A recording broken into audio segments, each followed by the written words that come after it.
어, 두 문자를 따서 답을 찾는 시험 문제, 그냥 개론에서는 그런 문제가 없다고 생각하시면 돼요. 40문제 중에서 한 문제 있을까 말까. 근데 두 문자를 따서 암기했을 때 가장 큰 문제가 뭐냐면요. 본인들은 암기했다고 착각합니다. 답 못 찾아내는데. 이거 두 문자 따본들 뭐 하겠습니까? 똑같은 단어가 아래쪽에 다 있는데. 두 문자는 얘를 두 문자로 땄다는 치명적입니다. 두 문자를 따봐요. 그 두 문자가 절량에도 있고 유량에도 있습니다. 절량의 종류와 유량의 종류가 이게 전부 달까요? 수만 가지일 텐데 무엇이 튀어나올 줄 알고요. 그러니까 제일 간단한 방법은 나왔을 때 시간을 대비해봐요. 1시간 동안 현재 이렇게. 자 보세요. 1시간 동안 100명이야. 이상하지 않습니까? 그죠? 1시간 동안 1% 증가했어. 가능하죠? 표현 바꿔볼게요. 현재 3% 증가했어. 웃기죠? 현재 인구가 5,000명이야. 가능하지 않습니까? 그러니까 그렇게 찾는 거예요. 근데 이제 문제는 이해 단계에서는 처음에 접했을 때는 그렇게 해서 얘 유량이구나, 얘가 저량이구나 이렇게 보는데 문제는 시간이 지나면 그런 생각을 하면 안 돼요. 왜? 그렇게 답 찾으면 시험장에서 만났을 때 시간이 많이 걸리니까. 결론은 시간과의 싸움이에요. 그 답은 직관적으로 찾을 수 있어야 된다 그랬죠. 통화량은 유량, 저량. 자, 질문 드려볼게요. 왜 저량일까요? 그런 문제는 안 나옵니다. 그럼 여러분들은 통화량이 왜 저량인지는 알 필요가 전혀 없다는 거예요. 그냥 통화량이 뜨면 얘는 저량이야. 그게 시험 문제의 전부 다라고요. 그러니까 과정을 물어보는 것은 과정을 기억해야 되고 결과를 물어보는 것은 결과를 기억해야 되고 수험생 입장에서는 암기가 중요합니까? 이해가 중요합니까? 이 둘은 끝없이 논쟁이죠. 어떤 선생은 이해가 중요하다 그러고 어떤 선생은 암기가 중요하다 그러는데 다 옳은 말인데 결론 여러분들은 뭘 해야 되느냐? 암기할 거는 암기하고 이해할 거는 이해하면 돼요. 과정을 물어보는 문제는 이해를 해야 되고 결과를 물어보는 문제는 암기를 해야 되고 그런데 대부분 다 뭘 하느냐? 특히 학력고사 세대는요. 이해를 하면 내가 알게 되고 그러면 답을 찾게 된다라고 하는 아주 심각한 오류에 빠져 있습니다. 이해를 한 것과 암기를 한 것과 답을 찾는 것은 상관성 없어요. 이해를 한 건 그냥 이해를 한 것뿐이에요. 답 못 찾아요. 두 번째, 우리가 책을 보거나 수업 시간에 설명을 들을 때는 한 가지 내용을 많은 설명을 통해서 합니다. A라는 내용을 교과서에는 5줄 또는 10줄을 설명해서 A를 설명해요. 시험장 가면 한 줄 나와 있습니다. 10줄이 한 줄로 압축돼 버리면 뭔 말인지는 몰라요. 그래서 어떻게 답 찾으라고요? 키워드만 보는 거예요. 걔가 있으면 옳은 말이고 없으면 틀린 말이고요. 그렇게 접근하는 겁니다. 그러니까 철저하게 시험용으로 사고하세요. 시험용으로 사고하세요. 여러분들은 수험생이니까. 공부하려고 하지 마세요. 자꾸 빠져들려고 하지 마세요. 어느 날 그런 얘기합니다. 재밌답니다. 재밌어 있어 하지 마세요. 그럼 오래 하니까. 누구나 다 고시 공부 해봤습니다. 이게 어느 순간 재밌어지는 순간이 있습니다. 그때 느낍니다. 그 순간은 몰랐죠. 그 순간을 지나고 보니까 그게 재밌어진다. 이제 장기로 접어드는 지름길입니다. 자, 그래 이제 그때부터 책 챙겨서 저 시골에 고시원 가고 절에 올라가고 이렇게 하는 겁니다. 합격과는 관계없는 거라는 거죠. 이유 불문하고 합격은 단기간에 끝내는 게 좋아요. 여기서 실무를 익힌다. 그딴 거 하지 마세요. 실무는 나가서 익히세요. 여기서 1년 동안 실무를 학습하는 것보다 나가면 하루 만에 다 터득합니다. 그리고 구태 여기서 할 이유가 뭐 있습니까? 어쨌든 시험은 합격은 단기간에 하는 게 최고입니다. 무조건 만났을 때 바로 끝내는 게 제일 좋아요. 왜 단기간에 하는 게 좋으냐면 열정이 많아서 그래요. 그 시기에 열정이 많아요. 남자친구 처음 만났을 때와 1년 지났을 때 열정이 똑같은가요? 다르지. 그러니까 이모들이 남편들을 싫어하는 이유가 그런 이유라니까. 많이 봤다는 얘기지. 책도 마찬가지입니다. 남녀 관계만 그런 게 아니라 책도 오랫동안 보고 있으면 보기 싫어져요. 그래서 제가 말했죠. 반복이 제일 중요한데 그 반복이 어렵다는 것. 왜? 아는 걸 계속 본다는 게 얼마나 지겨운 일인데. 그러니까 합격을 하기 위해서는 철저하게 시험용으로 사고하고 그 사고가 정리가 되고 끝나면 그 다음부터는 반복. 불편하더라도 반복해야 돼요. 계속. 시험장 가서 내가 알고 있는 거 실수만 안 하면 합격해요. 모르는 거는 버릴 거고. 그러니까 무엇을 가져가고 무엇을 버릴 거는 제가 다 결정할 테니까 여러분 신경 쓰지 말고 그냥 하라고 하는 대로만 가면 됩니다. 그러면 학교 가는 거니까. 자, 오늘 마지막 내용 하나 더 정리하고요. 자, 타이틀이 수요, 곡선 등이라고 돼 있죠. 자, 우리가 수요라는 말을 많이 들었는데 이제 조금 더 이제 구체적으로 들어가 볼게요. 자, 그림 구경합시다. 이제 그래프가 나와요. 이렇게 그래프가 나옵니다. 자, 이 그래프는 여러분들은 책에 있는 그림이든 설명하는 그림이든 눈으로만 본다. 연습장에 절대 그래프 안 그린다. 그래프를 그린다. 무조건 문제 못 맞춘다. 스스로 깊은 수렁에 빠지는 방법이에요. 단지 지금 그래프를 그리는 이유 여러분들에게 입증해드리기 위해서 설명의 수단으로 사용하는 겁니다. 여러분들은 그래프 절대 그리면 안 돼요. 그래프 그리는 것 의미 없습니다. 제일 처음 강의할 때 학창시절에 학교에서 공부할 때는 그래프로 공부했습니다. 경제는 그래프로서 100% 다 설명이 가능해요. 모든 건 다 그래프로 하는 거예요. 처음에 그래프로 다 설명했습니다. 수업 시간에는 알아듣는 듯 하더니 결론 가서 답을 절대 못 맞춰요. 왜? 시간이 무진장 걸리기 때문에. 의미가 없어요. 그래프는 절대 그리면 안 돼요. 자, 갑니다. 흔히 종축이라고 말하기도 하고 주로 이제 Y축이다 그러죠. Y를 닮았다고 해서 Y축 이렇게 말해요. Y축에는 가격을 씁니다. 프라이스라고 해서 P로 표현해요. 횡축은 X축은 양입니다. 양. 컨턴티는 양입니다. 양. 그런데 우리는 여기다가 뭘 기록할 거라고요? 그래서 이렇게 부른다고요. 그러니까 컨턴티를 수요량이라고 하지 않는다고요. 컨턴티는 뭐라고요? 그냥 양. 양인데 우리는 지금 이 그림에다가 뭘 그릴 겁니까? 수요 곡선. 그래서 뭐라 부른다고요? 그래도 공급 곡선을 그리면 공급량. 결론은 양이라는 얘기입니다. 그러면 그림을 딱 보세요.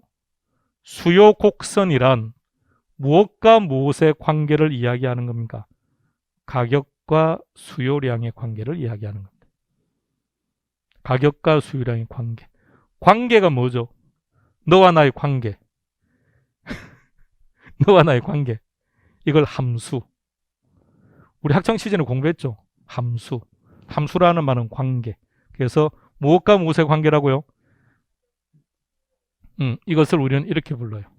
수요 함수다 이렇게 부른다고요. 자, 그러면 이제 그 관계를 그림을 통해서 한번 확인해 보겠습니다. 자, 주어진 게 아파트라고 전제해 볼게요.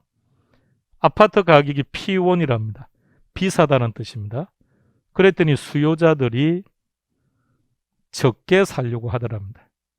그 점을 편의상 A점이라고 부를게요. 가격이 하락했습니다. 그럼 수요량이 어떻게 될까요? 증가하겠죠. 편의상 B점이라고 할게요. 가격은 또 하락했습니다. 그럼 수요량은 더 증가하겠네요. 편의상 C점이라고 부를게요. 자, 방금 이 그림은 무엇과 무엇의 관계를 그린 거죠? 가격과 수요량의 관계를 그린 거죠.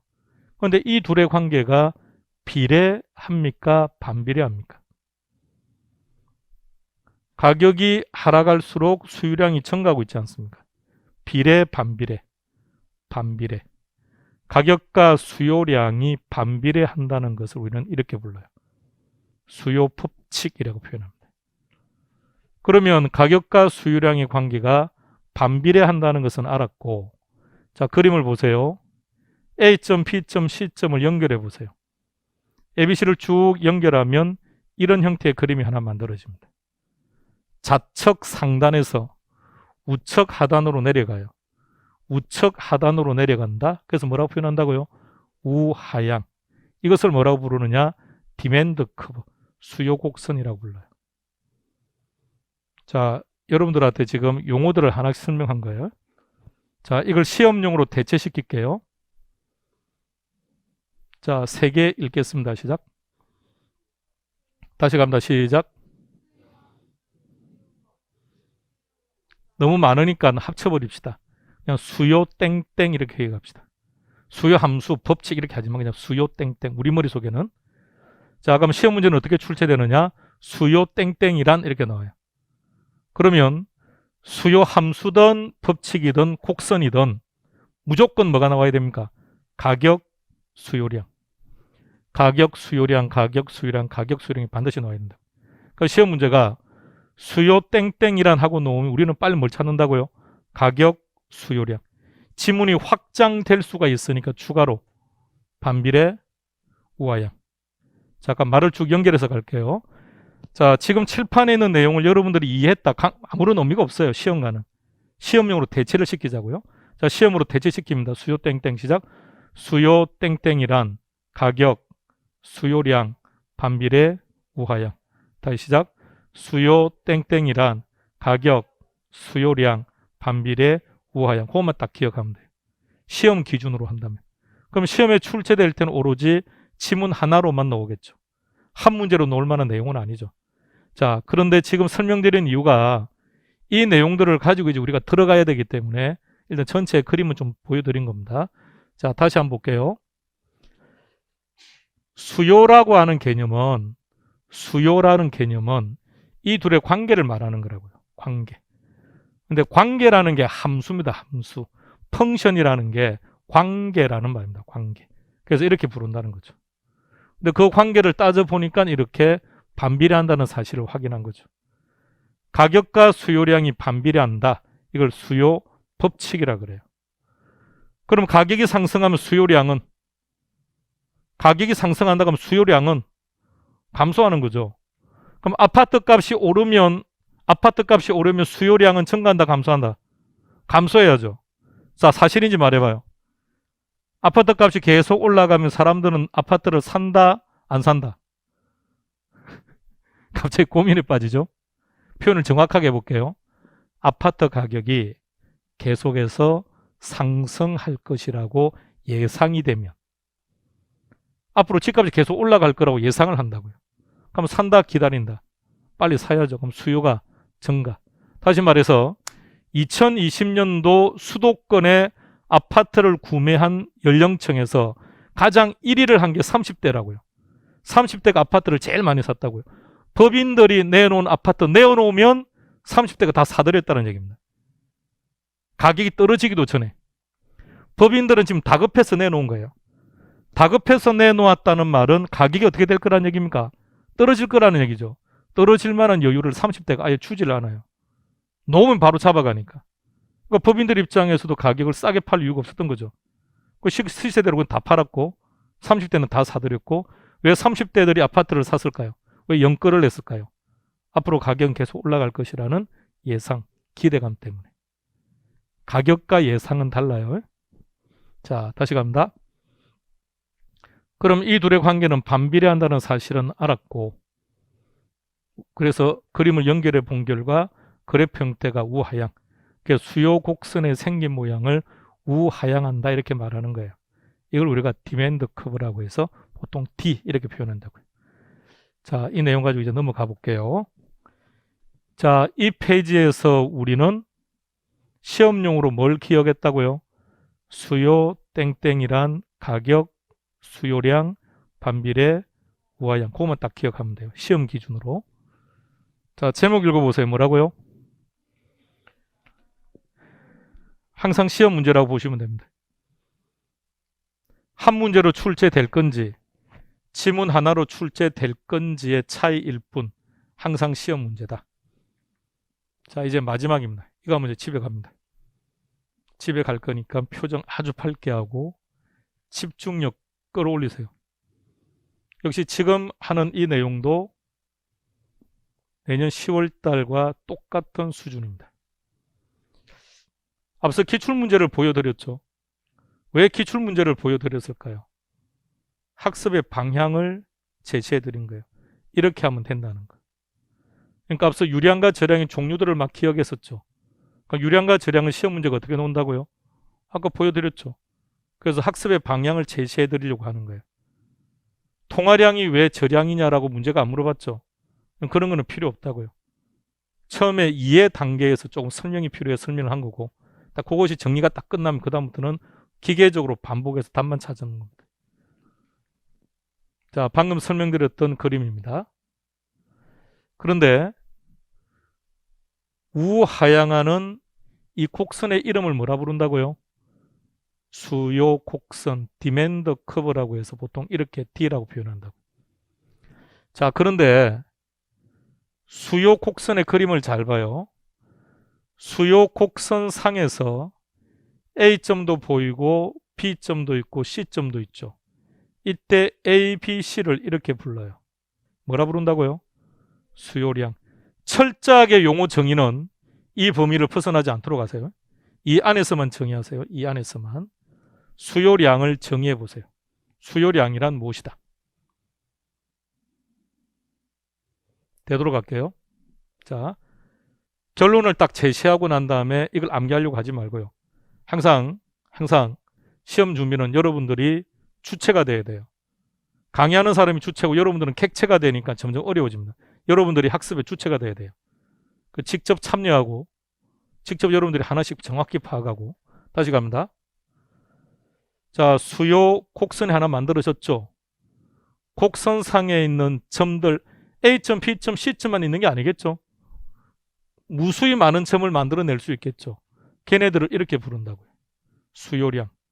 그러면 그림 보시고 수요량을 정의해 보세요. 수요량이란 무엇이다?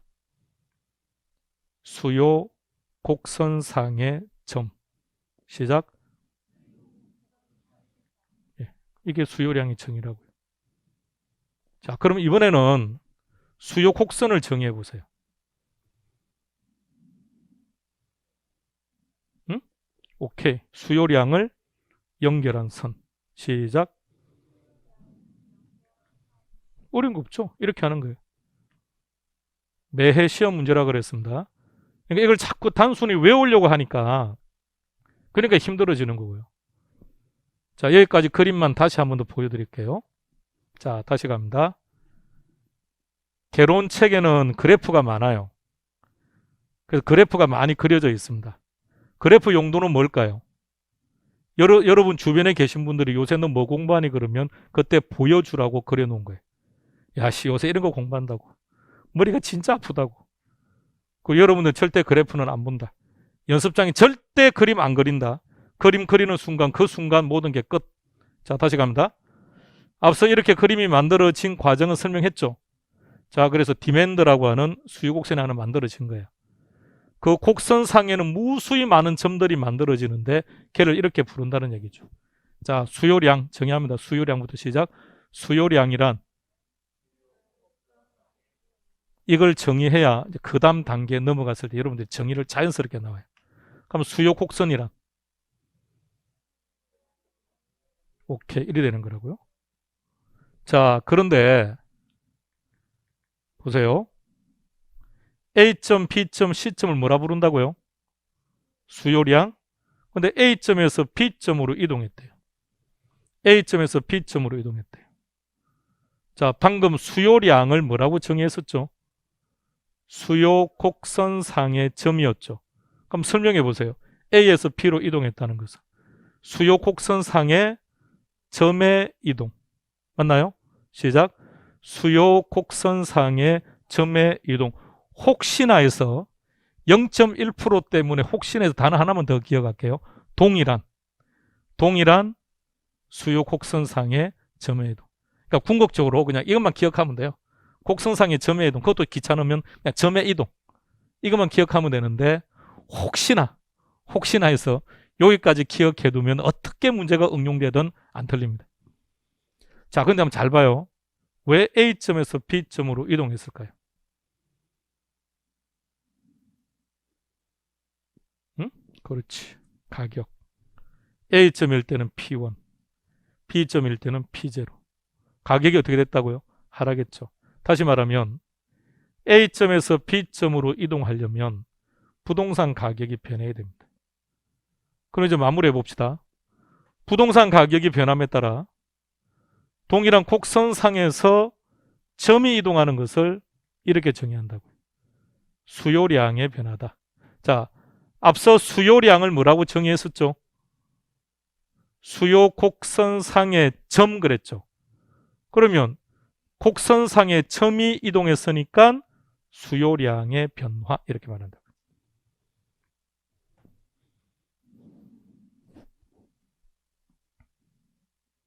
자, 다음 가봅시다. 수요 곡선을 찾으세요. T0라고 표기되어 있습니다. 근데 이번에는 T0가 이렇게 이동했습니다. 뭐가 달라졌죠? 앞서 했던 수요량의 변화는 뭐였죠? 곡선이 하나였죠. 동일한 곡선상에서 점이 움직였죠. 이번에는 어떻게 된 거죠? 곡선 자체가. 그죠? 수요 곡선 자체가 이동했다고요. 그런데 왜 T0가 T1으로 이동했을까요? 수도 제일 위로 올라갑니다. 제목 읽어봅니다. 시작. 수요량의 변화와 수요의 변화를 구분하는 기준이 딱 하나. 가격입니다. 가격. 가격이 변하면 답은 수요량의 변화. 가격이 안 변하면 수요의 변화. 그러면 왜 T0가 T1으로 갔느냐? 부동산 가격 이외가 변했다는 얘기입니다. 이것을 우리는 뭐라고 하느냐? 수요의 변화라고 말해요. 그래프는 입증시키기 위한 자료로서 활용하는 겁니다. 여러분들은 그래프 신경도 쓰면 안 돼요. 그래프 보는 거 아니에요. 이거 보는 거예요. 그러면 자, 다시 갑니다. 수요량의 변화와 수요의 변화를 구분하는 기준은 딱 한 개. 뭐라고요? 가격. 그러니까 지문에 가격이 보인다. 그럼 답은 수요량의 변화. 지문에 가격이 안 보인다. 그럼 수요의 변화. 이렇게 답을 찾는 게 95%. 그럼 나머지 5%는 뭘 가지고 답을 찾아야 되느냐? 정의. 정의를 가지고 답을 찾는 거예요. 그래서 수요량의 변화가 답이다. 그러면 곡선상의 점의 이동이다. 그럼 수요의 변화가 답이다. 곡선 자체의 이동이다. 자, 다시 한 번 더 마무리하겠습니다. 자, 곡선상에 있는 특정한 A점, B점들을 이렇게 부른다고요. 수요량. 이번에 A점에서 B점으로 이동했대요. 수요 곡선상의 점을 수요량이라 그랬죠. 그러면 동일한 곡선상에서 점이 이동했다는 얘기입니다. 왜? 가격 때문에. 조금 더 정확하게 부동산 가격 때문에. 문제에 따라서는 달라질 수 있겠죠. 문제가 아파트면 아파트 가격. 문제가 연립주택일 때는 연립주택 가격. 문제가 콜라면 콜라 가격. 이런 오겠죠. 자, 이것을 뭐라고 표현한다고요? 수요량의 변화다. 그런데 이번에는 곡선 자체가 이렇게 이동했다고요. 곡선 자체가. 이것은 뭐 때문에? 가격 이외가 변했다고요. 예를 들어 볼게요.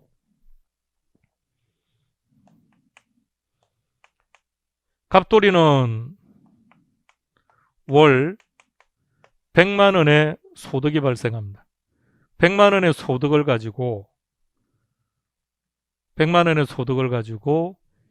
이 재화가 P0 한다면 Q0까지 소비를 했다고요. 근데 다른 변화는 없었는데 월급이 종전보다 많아져 버린 거야. 그러면 가격의 변화가 없더라도 소비량이 어떻게 될까요? 증가할 수 있겠죠. 가격의 변화가 없더라도 소비량이 증가한다고. 그러니까 수요곡선이 우측으로 가는 거죠. 이렇게. 그래서 T0가 T1으로 이동한 이유는 뭐 때문이다? 가격 이외. 방금 예를 든 것은 뭐 때문에? 소득 때문에. 이것을 이렇게 표현합니다.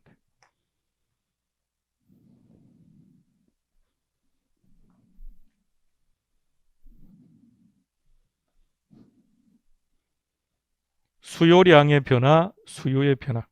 자, 오늘 딱 끝냅시다. 이거 질질 끌어서 3월달, 5월달 가서 끝내려고 하지 말고 지금 이 순간 바로 끝냅시다. 심오한 내용도 없으니까. 자, 수요량이란 수요 곡선상의 점을 말한다. 그건 몰라도 괜찮아요. 근데 왜 앞서 기억하자고 했냐면 결론 수요량의 변화를 기억해야 되니까. 수요량의 변화를 뭐라고 했죠? 동일한 곡선상의 점이 이동하는 거다. 그것을 기억하기 위해서 수요량을 정의했던 겁니다. 반면 수요의 변화는 뭐다? 수요 곡선 자체의 이동이다. 자, 우리 막둥이들 처음 보는 겁니까? 공부한 적 있습니까? 거짓말. 학창 시절에 사탐에서 다 했잖아. 어디 거짓말? 사탐 안 했다고 중학교 때는 무조건 돼.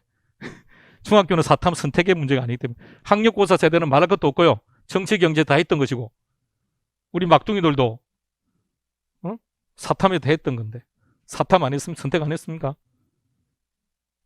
사탐 선택했죠. 아, 다른 거 했구나. 한지, 세지 이런 거 했구나. 한국 지리, 세계사 이런 거. 아, 막둥이는 뭐 선택했는데? 경제? 특목고로 갈수록 경제를 많이 선택해요. 특목고로 갈수록. 그럼 생각해봐요. 특목고 친구들은 왜 경제를 선택할까요? 일정한 수준까지 올라갈 때가 조금 불편해서 그렇지 딱 체계만 잡히면 경제는 절대 흔들리지가 않아요. 점수 받기가 훨 좋아요. 그 친구들은 경제를 선택해요. 근데 일반적일 때는 경제를 잘 선택 안 하죠. 그냥 한국 지리나 뭐 세계사라든지 세계 지리 뭐 이런 것들 하죠. 점수 받기가 좀 더 국민윤리, 국민윤리가 아니고 여기서 뭐가 있죠? 야, 수능 세대들 말을 해봐. 과목들. 자, 갑니다. 하나만 더 보여드릴게요. 그림 하나를 잘 보세요. D0가 D1으로 갔죠. 곡선 자체가 이동한 거죠. 오른쪽으로 간 겁니까? 왼쪽으로 간 겁니까? 오른쪽으로 갔죠. 우측으로. 근데 수요 곡선의 생긴 모양 때문에 곡선이 오른쪽으로 가면 올라가는 형태. 그래서 이렇게 표현해요. 우상향. 자, 그런데 문제가 가격과 공급량의 관계는 여러분들이 공급자가 되어 보세요. 가격이 상승하면 공급자는 유리하다, 불리하다? 유리하겠죠. 공급량을 늘립니다. 그래서 공급 곡선은 이렇게 만들어져요. 공급을 스플라이라고 해서 스플라이 커브라고 말합니다. 그럼 공급 곡선은 우측으로 올라가는 우상향하는 형태가 만들어져요.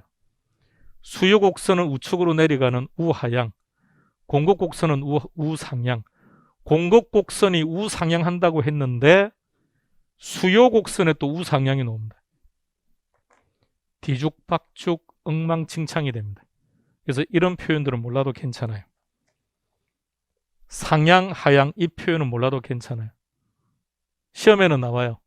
몰라도 괜찮으니까 곡선이 우리는 뭐만 기억한다? 오른쪽. 근데 곡선이 오른쪽으로 이동했다는 것이 어떤 뜻이냐면 이런 뜻입니다. 수요가 증가했다는 뜻입니다. 자, 그래프와 같이 봐주세요. 그래프를 같이 보세요. 그래프를 같이 보세요. 수요 곡선이 오른쪽으로 갔다는 것은 이런 뜻이에요. 가격, 방금 예를 들었죠. 소득의 증가할 때 가격의 변화가 없죠. 근데 수요량이 증가했어요. 다시 그래프. 수요 곡선이 우측으로 갔다는 얘기는 수요량이 어떻게 된다는 겁니까? 증가한다. 즉 수요가 증가한다는 뜻이라고요. 자, 반대로 곡선이 좌측으로 갔습니다. D0가 D2로. 좌측으로 갔다는 말은 감소했다는 뜻입니다.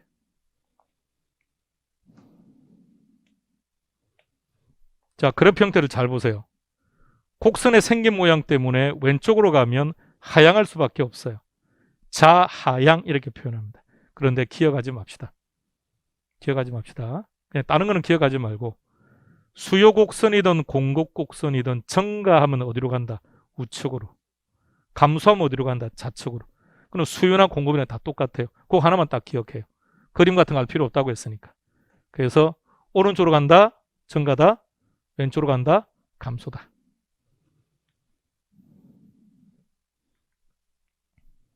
자, 이제 기출 문제 하나 풀고 이제 헤어집시다.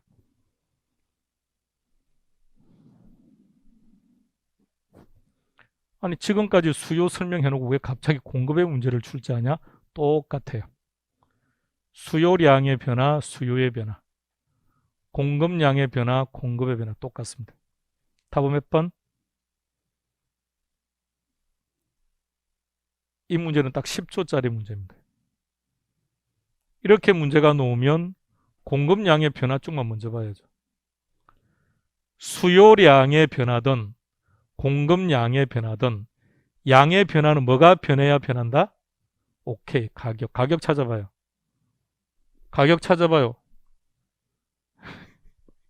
자, 잘 봐요. 건설용 토지 가격은 가격이 아니라 생산비예요.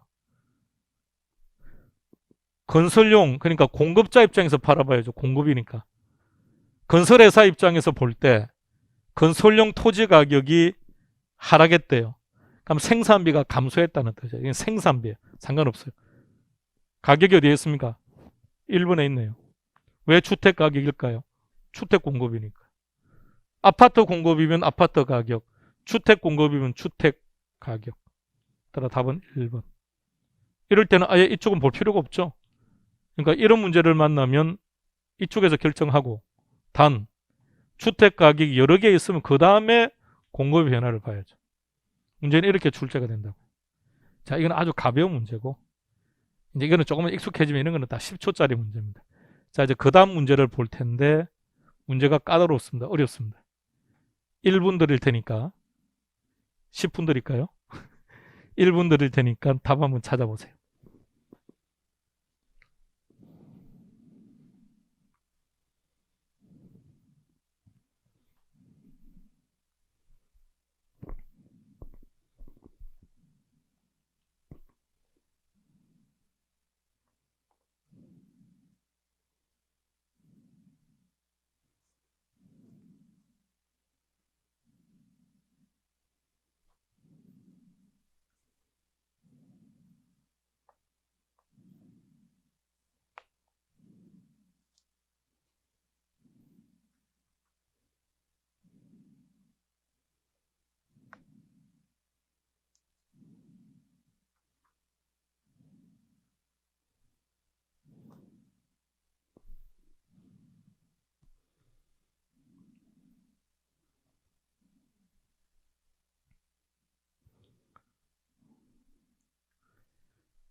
기출 문제를 보여드리는 이유, 여러분들에게 방향을 제시하기 위해서.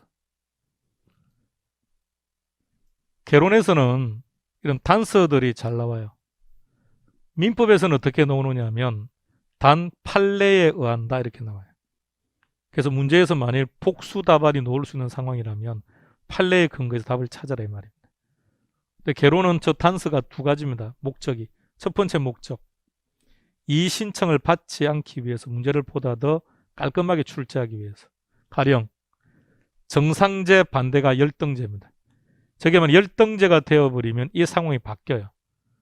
그리고 실제로 저기다 정상제라는 단어를 안 넣어도 당연히 정상제를 전제로 문제를 푸는 겁니다. 근데 자꾸 시험에 응시했던 분들이 끝나고 나면 야씨 열등제라면 아닌데라고 자꾸 문제를 제기하니까 그런 아예 이 신청을 원천적으로 차단시킬 목적으로 단서를 제시하는 겁니다. 그거 하나. 두 번째는 어떤 문제는 저 단서를 가지고 답을 찾아야 됩니다. 근데 이 문제에서 저 단서는 아무런 의미가 없습니다. 그래서 문제는 첫째 줄에 나오네요. 수요량의 변화와 수요의 변화에 대한 설명이 된 말입니다. 그럼 저 문제를 가지고 철저하게 여러분들은 5개 지문을 통해서 수요량의 변화와 수요의 변화를 판단해야죠. 자, 동그라미 1번. 오늘은 그냥 한번 보는 겁니다. 오늘은 그냥 보는 건데 실제 여러분들은 1번 지문에서 무엇을 빨리 봐야 되느냐면 동일한 수요 곡선상에서 이동. 이거는 무슨 변화죠? 수요량의 변화죠. 이게 만일 옳은 지문이라면 지문에는 뭐가 있어야 될까요? 가격이 있으면 되죠. 가격이 있다 없다? 없어요. 이건 가격이 아니라 예상입니다. 예상. 그럼 예상이니까 가격이 아니죠. 그럼 곡선 자체가 이동하는 겁니다. 수요의 변화가 나와야죠. 그래서 틀린 거예요. 자, 근데 조금 더 한번 정확하게 한번 볼게요. 지금 어떤 예상을 하느냐 하면 가격이 하락할 거라고 예상을 한대요. 그럼 가격이 하락할 거라고 예상하면 여러분들은 살 겁니까? 기다릴 겁니까? 기다려야죠. 앞으로 더 떨어질 거라고 예상을 하면. 그럼 수요는 증가 감소? 감소. 그럼 수요가 감소하면 곡선은 어디로 간다? 좌측으로. 그러니까 정확히 말하면 이렇게 말해야죠. 수요 곡선 자체가 좌측으로. 이렇게. 자, 동그라미 2번. 수요 곡선이 이동한다. 옳은 지문이라면 가격이 없으면 되겠죠. 자, 조금 더 답을 직관적으로 찾는 연습을 지금 하는 거예요. 지문을 해석하지 말자고요. 해석하지 말고 답 찾는 연습을 하자고요. 첫 만남부터 기출문제를 풀고 첫 만남부터 답 찾는 연습을 하자고 하는 것은 애초부터 여러분들의 사고를 확실하게 시험용으로 전환시켜 놔야 돼요. 그렇지 아니고 내용만 쭉 전달하고 우리가 헤어지면 여러분들은 그냥 별 생각 없이 그냥 가요. 별 생각, 그냥 수요량의 변화는 이런 거고 이렇게 끝나버립니다. 그리고 몇 달이 지나서 모의고사를 보면 답 전혀 못 찾아요. 왜? 학습한 것과 답을 찾는 것은 전혀 영역 자체가 다른 거라고요. 그러니까 애초에 만났을 때부터 시험 준비는 이렇게 하는 거구나라는 것을 여러분들이 직접 느껴야 돼요. 느껴야 앞으로 학습을 이렇게 할 거니까. 그래야 시간 낭비도 안 하고 그래야 1년 만에 합격하니까요. 단기간에 합격하는 방법 처음부터 애초부터 어떻게 하는 게 시험 준비인지를 알고 가셔야 돼요. 그래야 답을 찾죠. 자, 동그라미 2번. 수요 곡선이 이동한다. 무슨 변화? 수요의 변화. 옳은 지문이라면 지문의 가격이 없으면 되죠. 가격 없죠. 그럼 일단은 온데 잘 봐요. 소득이 증가했대요. 그럼 소득이 증가하면 수요가 증가한다, 감소한다? 수요가 증가하겠죠. 그럼 수요가 증가하니까 곡선이 어디로 가야죠? 우측으로. 그러니까 좌하향, 우상향 이런 말 몰라도 좋으니까 좌측은 아닙니다. 우측으로 가야 돼요. 그래서 틀린 거예요. 다음 3번은 아직 안 했는데 3번은 잠시 후에 볼게요. 조금 이따 볼게요. 자, 4번으로 갑시다. 자, 4번 동일한부터 보세요. 동일한. 자, 실제 여러분들이 시험장에서는 이렇게 차례대로 읽을 수밖에 없지만 실제 키워드는 이게 키예요. 그래서 답 찾는 게 편해요. 동일한 곡선상에서 이동한다. 이게 무슨 변화죠? 수요량의 변화. 옳은 지문이라면 지문에 뭐가 있어야죠? 가격이 있어야죠. 있다 없다? 없죠. 틀린 거예요. 지금은 이제 해설을 하겠지만 시험장에서 틀렸으니까 바로 넘어가야죠. 금리가 하락했대요. 그럼 금리가 하락했으면 수요는 어떻게 됩니까? 증가. 오케이. 그럼 수요가 증가하면 곡선이 어디로 가야 됩니까? 우측으로. 정확히 말하면 이렇게 놓아야죠. 수요 곡선 자체가 우측으로 가야죠. 다음 5번을 보세요. 수요 곡선이 이동한다. 옳은 지문이라면 지문에는 가격이 없으면 되죠. 일단 가격은 없죠. 자, 그런데 세금이 인상되었대요. 그럼 수요는 증가, 감소? 감소면 곡선은 어디로 갑니까? 좌측으로. 그러니까 상향, 하향 이런 표현들은 보지 마시라고요. 그냥 수요 곡선이든 공급 곡선이든 증가한다는 말은 오른쪽, 감소한다는 말은 왼쪽. 이것만 기억하시면 돼요. 어렵죠? 그러니까 다시 생각해봐요. 여러분들이 우리 교과서 31페이지. 우리 교과서 31페이지에 있는 내용이 수요량의 변화와 수요의 변화입니다. 그걸 여러분들이 100번을 읽어보고 이 문제를 풀어도 답은 전혀 못 찾아요. 그러니까 답을 찾는 학습을 하자고요. 답을 찾는 학습. 그러니까 먼저 이 문제를 1분 안에 푸는 방법, 문제가 뭘 물었는지를 빨리 먼저 파악을 해야죠. 그래서 조금 더 이제 친절하게 줬더라면 수요량의 변화와 수요의 변화를 이렇게 써주면 좋은데 이렇게 써버리고 나니까 이것도 뭐지? 라고 할 수도 있고요. 자, 그래서 그걸 먼저 전제로 하고 딱 그러면 가격이 있다 없다를 빨리 인식하면서 답을 찾아가야죠. 자, 답은 3번인데요. 3번은 대체제를 안에 안 했기 때문에 자, 대체제를 먼저 설명하고 다시 문제를 한번 볼게요. 자, 오늘 마지막으로 하는 설명하는데 대체제 필수 내용. 항상 시험 문제. 자, 시작합니다. 대체제가 뭐냐? 이게 대체제입니다. 자, 설명 1분이면 끝나니까 집중해 주세요. 자, 대체제, 이게 대체제입니다. 콜라와 사이다. 막둥이. 콜라와 사이다가 대체제라는 거 동의합니까? 오케이. 콜라를 좋아합니까? 사이다를 좋아합니까? 본인은 사이다를 좋아한다? 근데 둘이 대체제다? 말이 안 되는 소리인데. 콜라를 좋아합니까? 사이다를 좋아합니까? 자, 기본 전제. 우리는 모두 다 콜라와 사이다는 대체제라는 기본 전제를 했습니다. 콜라를 좋아한다, 사이다를 좋아한다. 그걸 결정해요. 자, 그럼 콜라를 좋아합니다. A 슈퍼에 가서 콜라를 사러 가는 콜라가 없어요. 근데 사이다는 있습니다. 사이다 먹을 겁니까? 안 먹을 겁니까? 먹는다. 그 앞뒤 말이 전혀 안 맞는데 콜라를 방금 좋아한다면서. 그럼 옆집으로 옮겨서 콜라를 다시 찾아야 될 거 아닙니까? 지금 어떤 말을 설명하는지 아시겠습니까? 여러분들이 콜라와 사이다가 대체제라고 전제하려면 기본적으로 용도 같아야 되고요. 만족감이 같아야 돼요. 만족감, 효용이 같아야 된다고요. 그러니까 다시 콜라와 사이다 뭘 좋아합니까? 라고 물어보면 뭐라고 대답해야 됩니까? 똑같다. 자, 다시 한 번 더. 개론 시간에 저는 여러분들의 개인적인 정보를 알고 싶지 않습니다. 막둥이 몸무게를 물었는데 막둥이 몸무게를 알고 싶은 게 아닙니다. 유량, 저량을 물어본 거예요. 여러분들이 콜라와 사이다가 대체제라고 전제를 해버리는 그 순간 나는 콜라를 먹든 사이다를 먹든 나는 상관없어. 뭘 먹든 만족감이 똑같다라고 기본 전제를 깔고 가야 된다고요.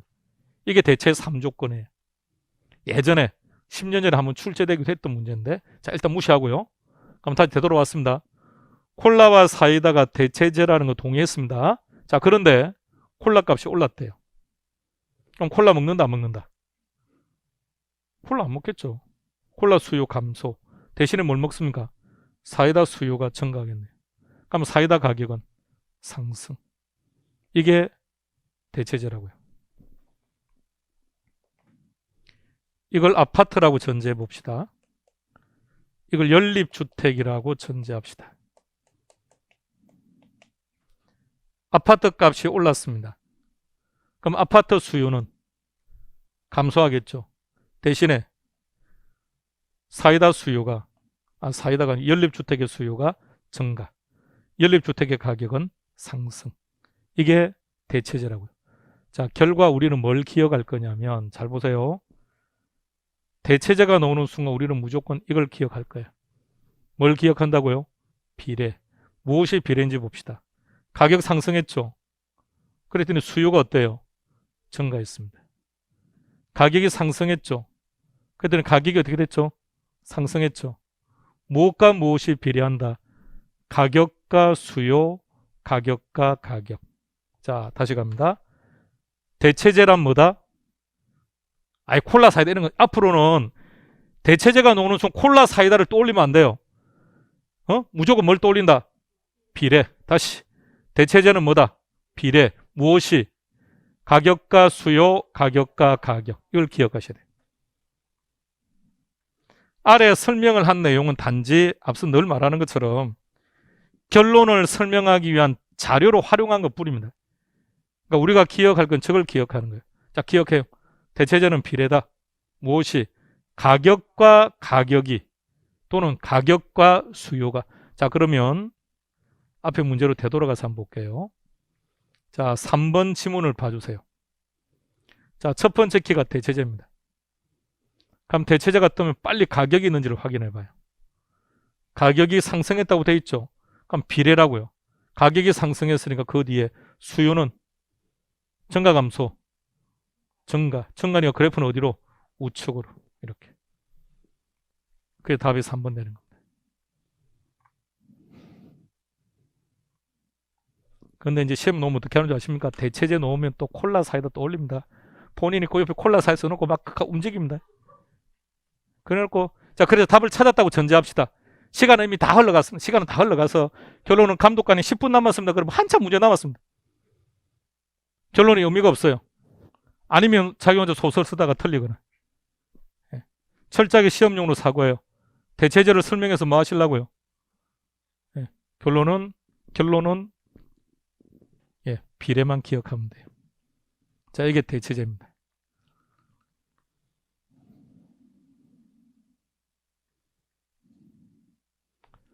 자, 다시 오늘 총론에서는 용어 정의 잠시 본 거고 수요 공급을 한 겁니다. 첫 번째는 수요 공급의 개념에서 용어 두 가지를, 키워드 두 가지를 기억하라고 했습니다. 첫 번째가 유효 수요. 뭐라고 정의했죠? 욕구 더하기 구매력. 그러니까 오로지 시험 문제는 그것밖에 없다고요. 그러니까 내가 아파트를 사고 싶다라고 해서 수요자가 되는 게 아니라 내가 돈을 가지고 있어야 된다고요. 살 수 있는 돈. 그 상태를 유효 수요라고 한다. 그거 하나. 딱 시험 지문 그것밖에 없어요. 그러니까 이거는 지문 하나로 나오는 거죠. 두 번째는 일정 기간. 유량이었죠. 플로라고 표현했습니다. 대립되는 게 일정 시점 또는 저량 스톡이라고 표현했죠. 영어도 봐둬야 돼요. 아까 말했지 그냥 한글로 플로우 이렇게 놓다니까요. 이제 영어를 줘요. 플로우 스톡 이렇게. 자, 그러면 이제 유량과 저량에서는 다양한 형태로 문제가 나오는 거니까 오늘 종류를 기억한 것은 그 중에 일부입니다.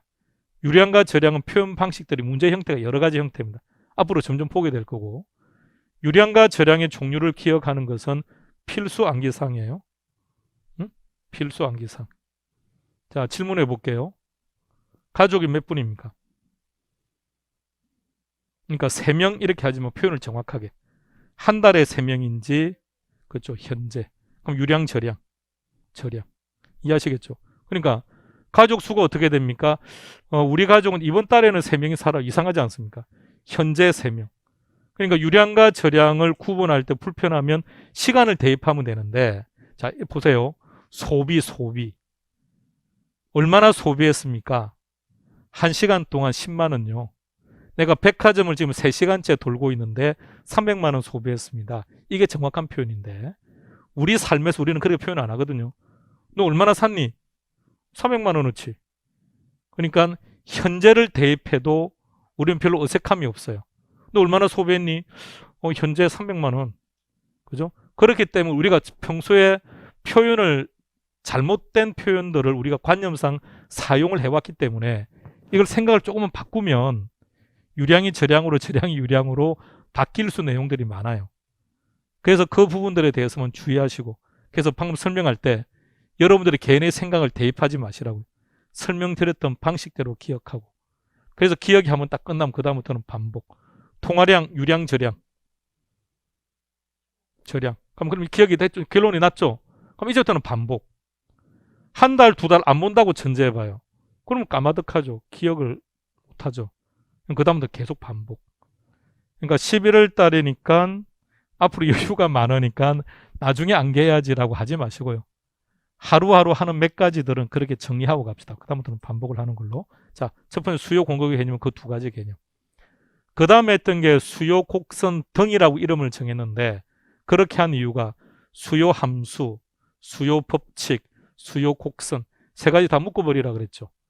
자, 시험용 전환 시작. 수요 땡땡이란 가격, 수요량, 반비례, 우하향. 시작. 수요 땡땡이란 가격, 수요량, 오케이. 우하향. 딱 그거만 딱 기억하자고요. 그 다음에 했던 게 이제 오늘 하는 내용들 중에 가장 핵심적인 게 얘. 왜? 출처 빈도는 제일 높으니까. 그래서 자, 이 둘의 이제는 처음에 할 때는 어쩌고 설명인데 이제는 결론을 지었으니까 자, 이 둘을 구분하는 기준. 가격이 보인다. 수요량의 변화. 가격이 안 보인다. 수요의 변화. 그렇게 답을 찾는 건 95%. 나머지 5%는 각각의 정의. 그 정의도 기억해야 돼요. 곡선상에 점이 이동했다. 곡선상에 점이 이동했다. 수요량의 변화. 곡선 자체가 변했다. 오케이. 근데 곡선 자체가 이동할 때는 우측으로 가기도 하고 좌측으로 가기도 한다. 우상향, 좌하향 이런 말 일단 쓰지 마세요. 그냥 우측, 시험에는 나와도 여러분들은 우측, 좌측만 기억하면 돼요. 근데 어느 날 내가 별도의 노력을 하지도 않았는데 우상향, 좌하향이 자연스럽게 기억되면 거부할 필요는 없습니다. 연습장에 써서 암기를 하는 순간 모든 게 엉망진창이 됩니다. 왜? 우상향은 수요가 증가하는 데만 우상향이 있는 게 아니기 때문에. 자, 증가하면 어디로? 오른쪽. 감소하면 어디로? 왼쪽. 자, 수요가 증가하면 오른쪽. 증가. 곡선이 왼쪽으로 가면 감소. 이런 수요나 공급이나 똑같아요. 수요이든 공급이든 오른쪽으로 가면 증가하고 왼쪽으로 가면 감소다. 그래서 이 문제 다시 한번 잘 정리하고요. 자, 대체제는 다시 한번 더 하고 이제 끝냅시다. 예를 들기 위해서 이 둘을 떠올린 거예요. 가장 일반적이니까. 콜라를 먹든 사이다를 먹든 기본 전제 이럴 때만. 나는 기분이 우울할 때는 콜라를 먹고 취하고 싶을 때는 사이다를 먹는다. 그런 분 있나요? 그렇다면 이 둘은 대체제가 성립할 수가 없죠. 용도는 같아야 된다. 무엇을 먹든 만족감이 똑같아야 된다는 거죠. 그 가격이 비슷해야 된다. 자, 그 전제하에서 그럼 콜라 값이 올랐다. 그럼 사람은 콜라 안 먹겠죠. 콜라 먹든 사이다 먹든 상관이 없다고 했으니까. 그럼 콜라를 안 먹는 대신에 사이다를 먹겠네요. 그럼 사이다 값은 오른다. 그런데 시험 문제를 풀 때는 이렇게 차례대로 단계로 접근하면 안 된다고요. 첫 번째, 시간이 걸린다는 거. 두 번째, 지문을 약간만 바꿔놓으면 다 틀려버리니까. 그래서 우리는 대체제가 뭘 기억한다? 비례. 단 무엇이 비례인지는 알아야 돼요. 대체제의 그런 비례는 알고 있는데 무엇이 비례인지를 모르면 답 못 찾아냅니다. 무엇이 비례한다? 가격과 수요, 가격과 가격. 가격과 가격, 가격과 수요.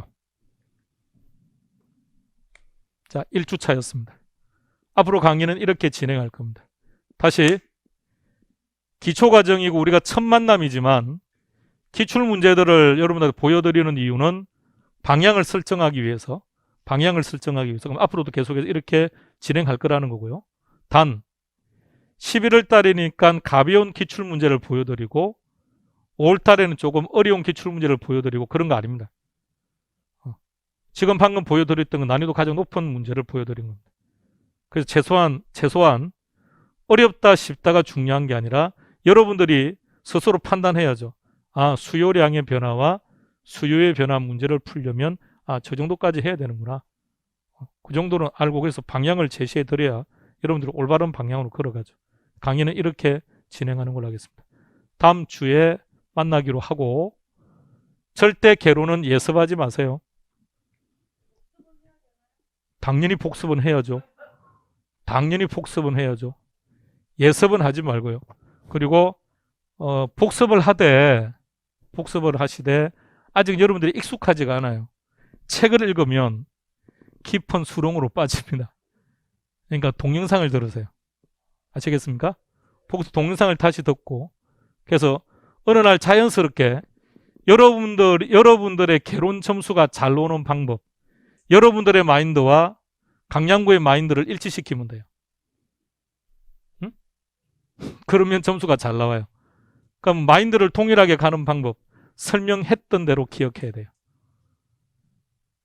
특히 성인들이 문제입니다. 우리 막둥이들 다 성인이지만 왜 문제냐? 설명을 들어보면 오케이, 내가 아는 거예요. 왜? 내가 지금까지 살아오면서 경험한 무엇인가와 일치하거든요. 그럼 이걸 나의 식으로 다 바꿔버립니다. 나의 식으로 다 바꾸기 때문에 이해는 상당히 편해요. 자, 그렇게 학습을 한 후에 문제를 풀면 답을 전혀 못 찾아. 왜? 본인 형태로 바꿔놨으니까. 그렇게 하면 안 돼요. 설명드리는 형태대로 학습하시고 설명드리는 형태대로 기억하셔야 돼요. 동영상요. 본인이 이해할 때까지. 몇 번이라는 개념은 없죠. 그냥 이해할 때까지. 그러니까 제일 좋은 방법은 오늘 강의를 총 3강, 우리 4강 찍었습니까? 4번? 4강. 4강을 찍었다면 하루에 다 보는 것보다는 하루에 그냥 한 강씩 해서 매일 반복해서. 어느 순간 이제 익숙해지면 동영상을 보실 때도 1.5배속으로 볼 수 있을 거예요. 그럼 시간이 상대적으로 많이 줄어들죠. 그러면 계속 반복하는 걸로. 11월 달 과정이 기초 과정이 아니라고 분명히 말씀드렸습니다. 제일 중요한 부분들을 지금 터치하고 있는 거니까 11월 달에 하는 내용들을 정확하게 여러분들이 다 파악을 하면 1월 달이든 내년 10월 달이든 상당히 쉬워질 겁니다. 다음 시간 뵙겠습니다. 수고했습니다.